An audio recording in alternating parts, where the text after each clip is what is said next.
All right, good evening.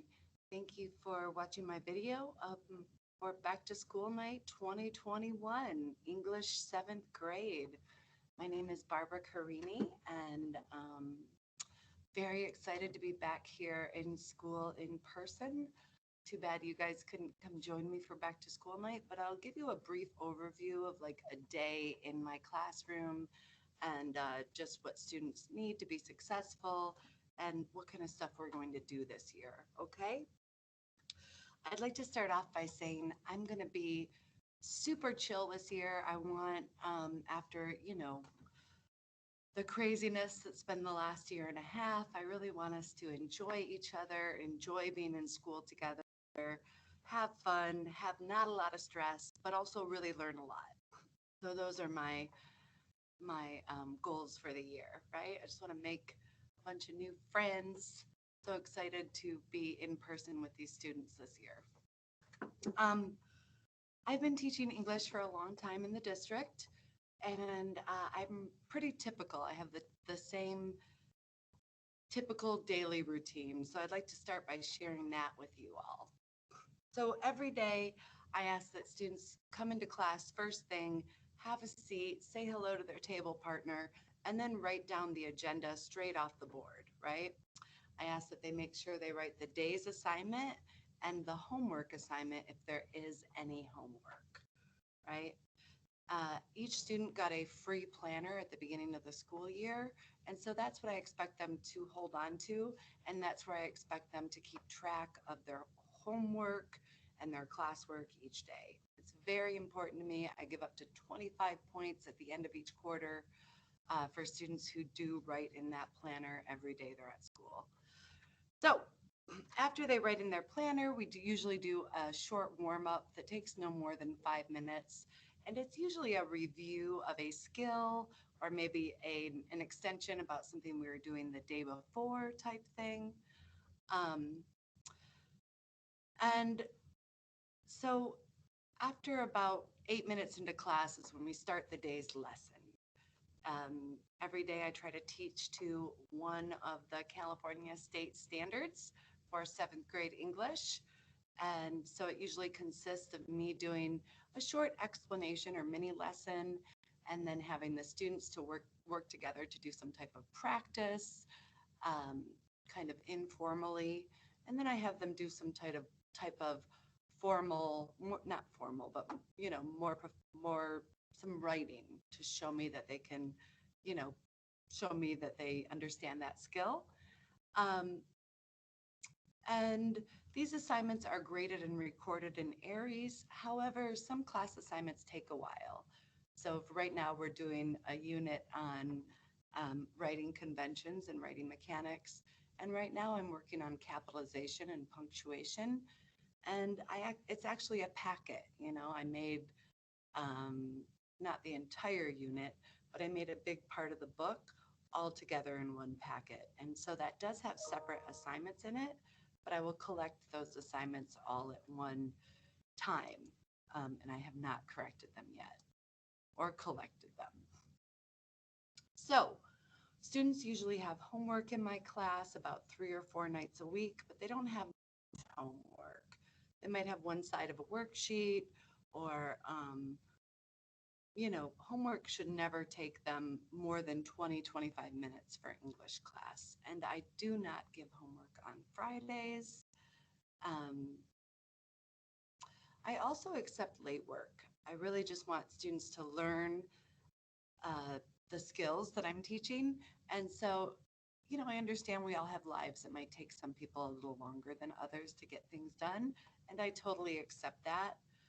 If a student is absent, they can ask me what they missed, or they can look at one of their neighbors' planners and see what they wrote in the planner. I also have an absence folder that has all the days of the week, and so they can open to that day of the week and see if there were any worksheets or any materials that were passed out that they may have missed. Right? Um, what else?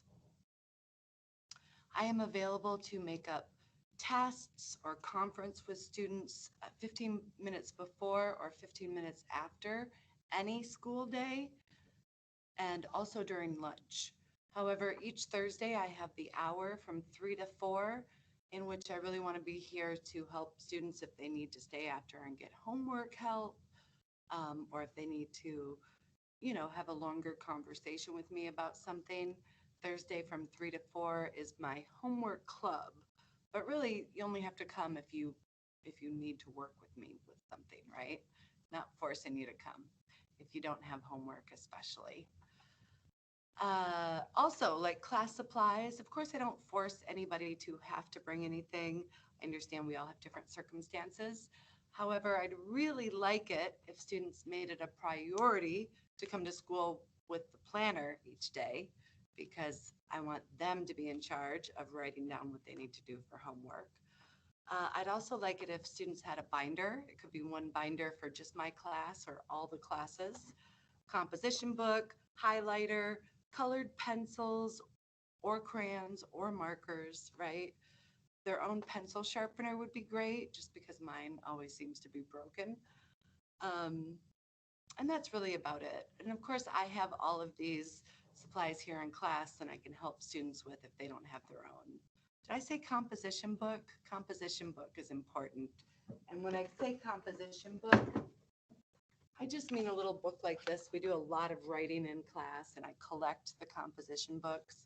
And it's really nice if they don't have the wire binding because then they get stuck. Anyway, also, we study this year.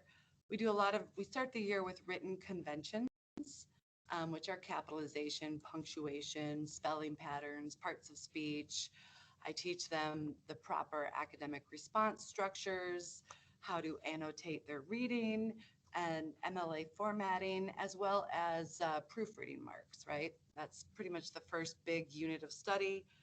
Then we go into some novel studies where we focus on plot structure and development, character analysis, author's tone and word choice, point of view, um, using and understanding dialogue. And of course, we do a lot of study with vocabulary, right? I really want these students to be able to read at seventh grade level. And so we do a lot with reading and reading comprehension strategies, and vocabulary is also a big part of that.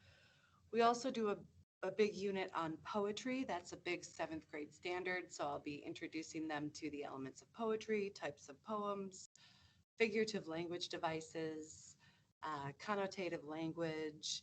They'll do some presentations, both orally and visually. Um, and we'll talk about word choice. Maybe that's in with that also. I'll be teaching quite a bit of writing to your seventh graders. I will teach them how to outline and write a 5-paragraph essay.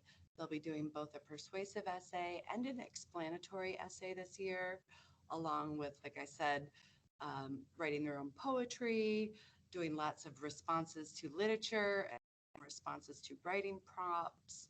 They'll do some responding to nonfiction text, and they'll practice their research strategies, pre-writing strategies, and writing revision strategies.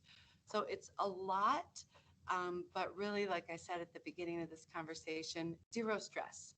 I want everybody to have a really good year, and I just want to be a source of help and inspiration. So please come to my open hour if you have any questions with me, for me. Thank you for coming. Have a fantastic night.